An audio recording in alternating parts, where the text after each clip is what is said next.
Hey guys, Jay Norton here once again, and it's been a bit of a crazy week. But today I went and saw the new Spider-Man movie. In Japan, they sell these books for every single movie that comes out. And I don't know if you probably can't see them from here, but I've got so many from all the Marvel movies I've seen, all the movies that I like. It just comes with like interviews with the cast, pictures, nice artwork and stuff like that. It's a nice little way to kind of, I don't know, give more money to the companies, I guess. But Spider-Man was great. You should go and see it. Interesting thing in the back of this is that it's got a poster for Doomsday, but it does also specify comes out the same day as America. It specifies that it comes out the same day as America because Spider-Man was 3 days late. And then Odyssey, I think that new movie Odyssey, which also has Tom Holland in it, is coming out like 2 months later. It's not out until September. Anyway, this video today is about learning Japanese. This week, we've talked about the visa changes, and people like them, people don't like them. Regardless, living in Japan, we should be learning Japanese. We should be learning Japanese for a multitude of reasons. First of all, because this is Japan and the Japanese people speak Japanese naturally. Now, a lot of people come here and don't bother to learn, or some people make the excuse, it's difficult. I tried, but I can't. And I want to say, I'm here to say that do it to learn Japanese. First of all, it's quite rude to come to a country and then just never bother learning the language. It means every single time you have a conversation with somebody, you are expecting them to accommodate to you and your lack of language skills. If you go to the hospital, your kids' schools, the supermarkets, anything like that, if you ever want to do business with people, you are relying on them accommodating you. And that's not very fair. This is Japan and the language is Japanese. So willingly or lack of effort. I know languages are difficult, and trust me, I am not a smart person. I've said before, I basically just passed or failed most of my exams in school. I was kicked out of university. And even when I did university the second time in a different school, I had to retake most of my exams because I failed. However, even I managed to get from N5 to N2 in 3 years. Now, N2 is not an indicator of fluency. However, you've got to learn a lot of vocabulary, a lot of grammar, a lot of kanji, and do a lot of reading as well. Now, of course, I can speak Japanese as well. I have worked with Japanese companies. I've done seminars in Japanese for the Kodomon network. You can Google my name. You can Google Kodomon Jeku for evidence of that. However, I want to talk about how I learned Japanese and the effort that I put in. So, when I came to Japan, I made a conscious decision that I wanted to get better at Japanese as soon as possible. And what I did is I dedicated 2 to 3 hours every single day to study. I would go to the cafe, mainly Starbucks, and I would take my textbooks. I don't have the textbooks anymore, of course. I've got my N1 textbooks up there. I can't be bothered taking them down. But what I would do is I would do like 1 hour of reading, 1 hour of grammar and vocab, and then 1 hour of kanji practice, writing practice, and stuff like that. And I also have the Kanji Kinte level 6, which means my Japanese kanji writing level is at an elementary 5th grade student level. So take that as you will. Now, I committed that time to study because that's what anything needs. It's not just about language, it's about sports, it's about building skills. If I want to get better at knitting or cooking, I have to dedicate time to it every day, or at least most days. I can't just be like, oh, I'm going to do 1 hour a week and then hopefully, I'll pick it up. Or some people think they'll just naturally get it through osmosis. But unfortunately, that's not how it works. However, it wasn't just textbook study that made me get to where I am.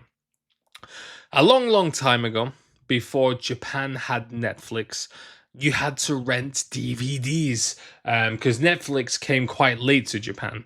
So what I would do is I would just go to the DVD rental store, Staya, and I would just choose TV shows like dramas at random. I didn't really think about what they were. I just wanted to absorb some media in Japanese because YouTube wasn't that big in Japan either 13 years ago. They didn't even get an office until like 2015, 16 because I was there at the opening because I used to be a bigger YouTube in terms of like the scene at the time in Japan. However, I would go to the DVD store, just choose random ones, and I would just watch them again and again and again. Because maybe the first time I couldn't really figure out the story. I was trying to figure out like the words they were using at different times, try and piece together what I can, and then I would watch it again and again and again. And then finally, words started building context for the scenes. I could kind of understand more of what was going on. I was searching words while they were going on as well, making notes. And I was trying to immerse myself in Japanese as much as possible, playing video games. Talking to people, watching TV shows, even if Japanese TV isn't always great, for me, it was just an opportunity to learn.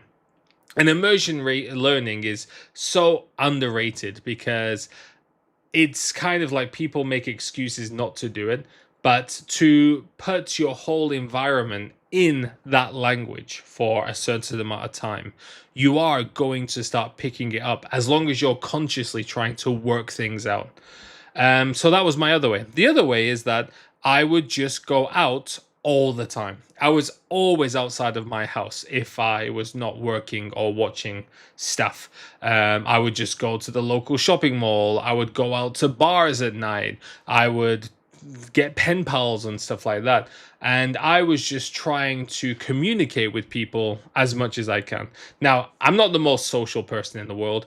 You might have heard me say in videos before that I do not like hanging out with people. I basically have no friends, surprise, surprise, and that's by choice. I like my own space. I like this space, my office. I like this space.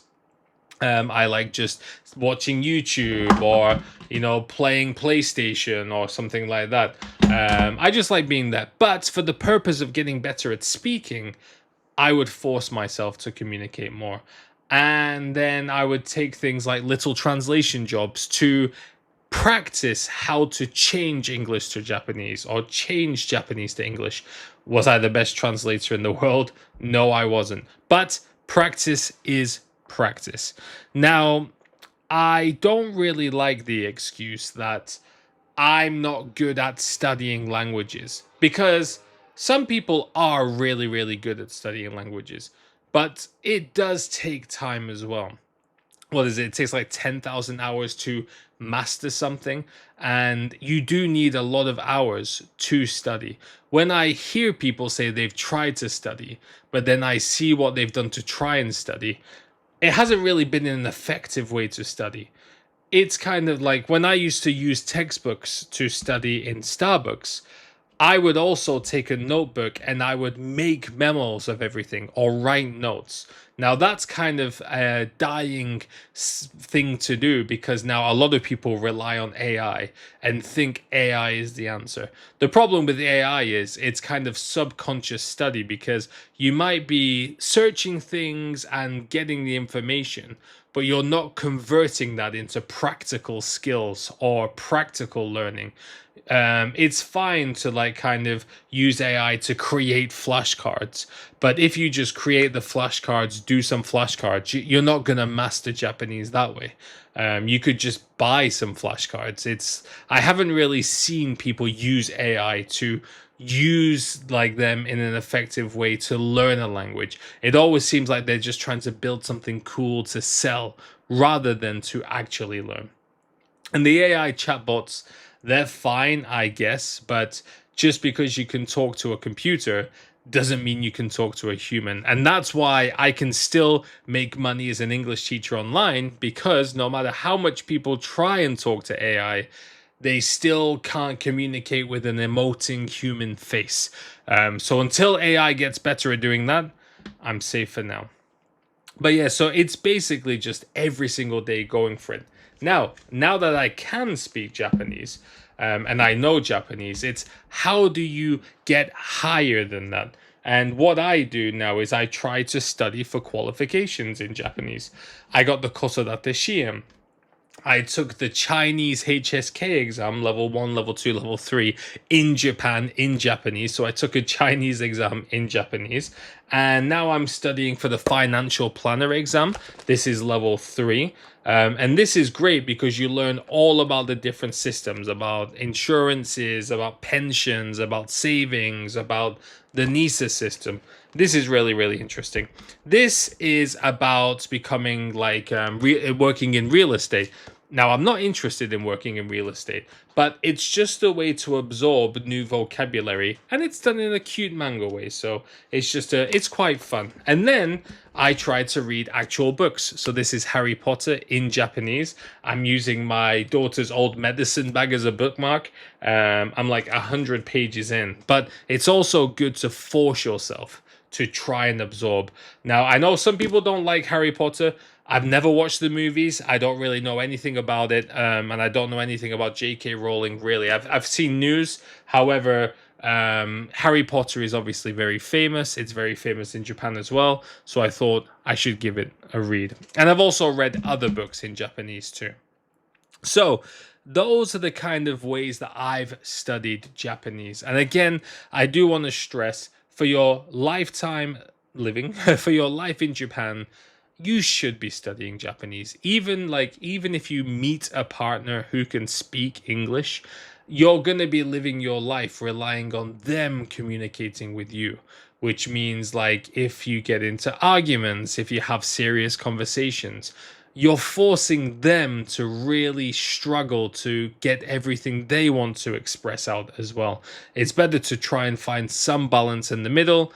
And again, communicating with the people around you. And there might be some people who can use English, great. But it's really better for everyone and then of course your career as well.